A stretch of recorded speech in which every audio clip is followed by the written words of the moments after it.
Well, hello everybody. It's been a while. Last time I did one of these, I think it was in the summer. Now we're clearly approaching winter and it's autumn. And funny enough, I'm still, as you can tell by these pictures, I still haven't moved yet because unfortunately COVID-19 is slowing everything down a lot. Anyway, basically I'm here because we're about to enter a new national lockdown in England. On Thursday, there's lockdowns all over the world. In America, they haven't even gone through a second wave because they've not finished the first wave, and there's at least 250,000 people have died over the past 6 months. Impressive figures. Apparently acknowledged by Trump. He's doing a really good job. Bizarre. So anyway, let's just recap here this whole thing about COVID, this whole thing about Jehovah's Witnesses. Where have they gone? Where have our friendly local carters disappeared? Where are they? Where are the Jehovah's Witnesses? Well, initially back in March, when the rumours came round that they were going to stop the meeting at the Kingdom Halls, we thought, wow, this is highly unusual. Then of course all the conventions were cancelled 2020, which it never happened before. You know, country after country was just towing the governmental line. Now the interesting thing about it, of course, is that way back in March, when the only European city, the only places really affected were Wuhan area of China, and then of course somebody brought it from Wuhan to Italy, and then Italy went bad with it, really bad. The rest of Europe sort of didn't think it was going to affect them, and of course the members of the governing body who were across the other side of the Atlantic didn't think it was going to affect them. And I remember at the time a certain member of the governing body celebrated the fact that COVID-19 was here because they weren't afraid of it. They knew it was going to come, and it was just another clarification, another verification that we were in the last minute of the last hour, of the last day, of the last week, of the last month, of the last days, celebrating the fact that even at that point in Italy, it being confirmed that Jehovah's Witnesses were included in the death toll in Italy. Subsequently, of course, it went all over Europe, then into America, and I'm pretty sure the death toll of COVID-19 worldwide must have affected, probably hundreds of Jehovah's Witnesses. Yet bizarrely, nothing to be afraid of. We knew it was coming, and just another example of the fulfillment of the signs. Even though the people who are dying from these signs they're fulfilling Jesus' prophecy by dying from what he said was going to happen. Quite bizarre. Now the interesting thing about this is in relation to, I've brought up another video of who's actually responsible for COVID-19. Could it be Jesus? Because Jesus prophesied that in the last days that, pandemics wouldn't be the signs of the last days. So is he responsible for it? I've already discussed it in another video, but I've subsequently mused on this a little bit, because subsequently we've moved on a pace now. The fact that there doesn't seem to be no end to COVID-19 very soon, and ultimately the preaching work has ground to a complete halt. It is completely, it's over. It's over at the moment. When was the last time anybody saw a Jehovah's Witness doing a Jehovah's Witness thing? When was the last time anybody saw any carters? I haven't seen it. I used to bump into them very frequently when I was in London, go to Glasgow, go into my old local town, and then there's the carters, there they are again, not speaking to everybody, but at least they were there. At least if you were interested, you could go up to them and just say, hello, you the member of the CND or the SNP, and they'd say, oh no, we're way better than that. And sometimes, occasionally, you saw them going to the Kingdom Hall in a nice suit, and sometimes you even saw them doing that thing that they used to be very famous for, was actually going from house to house and door to door. Sometimes you actually saw them doing that. My God, what a photo opportunity that was. But needless to say, subsequently since that time, we haven't seen them going to the meetings, we haven't seen them going out preaching, we certainly have not seen the carters. So what has gone wrong? Now, going back to this battle, of course, between Satan and God. Apparently God, as Satan's pouring all his efforts into destroying Jehovah's Witnesses and stopping this preaching work. Now, hold on a second. We're talking about God and Satan here, two superior beings who've been around here for millions of years. Now, you would have thought, because obviously God, that's both Satan and God, have the ability to strike people down with serious illnesses. We know this because God, we can go back to the Bible, and if you're very naughty, God used to strike you down with a virus, and we saw it happening to the Egyptians, sort of a virus which gave them all boils, and another virus which killed the firstborn. God would do it fairly frequently, and if you're a naughty group of Israelites, you got struck down with a virus and died in your thousands. And even they allowed Satan as well to strike down Job with a virus as well, which was covered in boils. So we know that both God and Satan can create viruses and strike people down in their thousands. Well, Satan's case only one. God obviously is the king of the killing of the viruses. And so going forward then, you think, hold on, Satan, if you're trying to stop the preaching work, all you have to do is every year, COVID 1, COVID 2, COVID 3, COVID 2020, get a new COVID every year going to completely halt the preaching work, to just stop Jehovah's Witnesses in their tracks. Just that's the way to do it. I don't know why I never thought about this before. And Satan must be now thinking, if Satan never created COVID-19, must be thinking, why didn't I think about that? We've been thinking about all these other ways of stopping Jehovah's Witnesses preaching by trying to influence members of the government in certain countries, by trying to maneuver dictators to take over countries, and then banning Jehovah's Witnesses, by military coups, then banning Jehovah's Witnesses, by people putting things into legislation and law, banning Jehovah's Witness activities. That's what we've been trying to do. It's taken a while. But, I've been working my magic to try and ban Jehovah's Witnesses, when all he had to do was just create one virus, which is spread onto somebody else, to go over the whole of the world. You don't need coups, you don't need military dictators or governments or governmental bans, you just need one virus. And that stops the Jehovah's Witnesses in the tracks. Now we're talking about a superior being who has that ability, who managed to strike down Job with boils, yet this has never ever entered his thought beforehand. It is bizarre. He can maneuver other things in the world, people, pornography, finance, you name it. He controls this world. But bizarrely, Satan has not thought about ending Jehovah's Witnesses in their tracks by just creating virus upon virus, year after year, therefore stopping them in their tracks. And on the other hand, if this is God, if God has the ability to stop a virus, so let's say Satan's behind COVID-19, it's getting near the end, let's stop Jehovah's Witnesses preaching. Shit. So God's thinking, oh my God, what are we going to do now? What we're going to do, this virus has been created. It's had, if my son's created it, it's an own goal. If Jesus, my son, has created this COVID virus, it's an own goal because it stopped the preaching work, which is not what we intended. So I don't think it could have come from Jesus. But if God has the ability to, as we know, create viruses and stop viruses in their track, to be selective with who viruses do hurt, how come in this case he hasn't protected Jehovah's Witnesses? How come? You tell me why. If you're a Jehovah's Witnesses watching this, think about this, or if you're somebody who's on the edge, think of this. How come, going back in Bible records, where Jehovah's Witnesses always tried to say, well, we're like God's people because this happened to them, this happens to us. You can see the similarities between our two groups of people, the Jews or the early Christians or what have you. How come Jehovah God, from this COVID-19, this pandemic where people are faint out of fear, of expectation of the things that are occurring over the inhabited earth, how come he hasn't protected his people?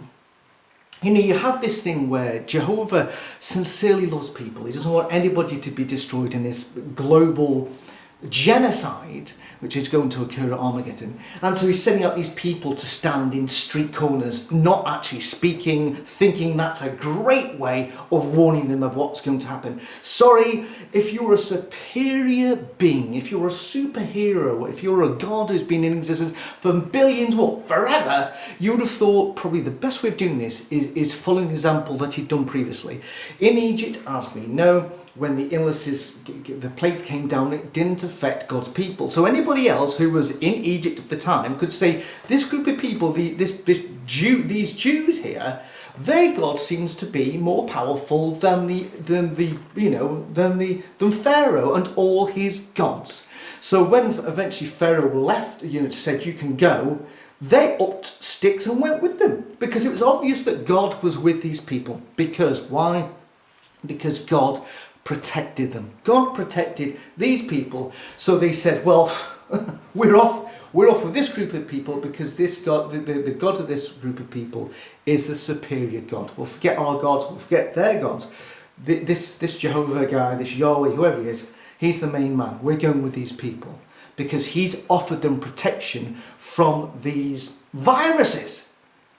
And yet, bizarrely, God at this time, this is the opportune time. This is the time when, if you want to get the message out, if you want to prove to everybody in the world that God has only chosen one people, why, if Satan has created this virus, why doesn't he then give protection to his people so that the rest of the world, all the Catholics and Protestants and Muslims and Hindus and non-believers, all of a sudden there's this story going round the world where there are these people who don't have to take a vaccine, who have this protection because they are Jehovah's Witnesses. They still meet in their kingdom halls. Not one of them has died of COVID-19. None of them. What a fine witness that would be, brothers. We could see Jehovah manoeuvring things, the protection to his people, as a fine witness to all the nations. Yet bizarrely, this superior God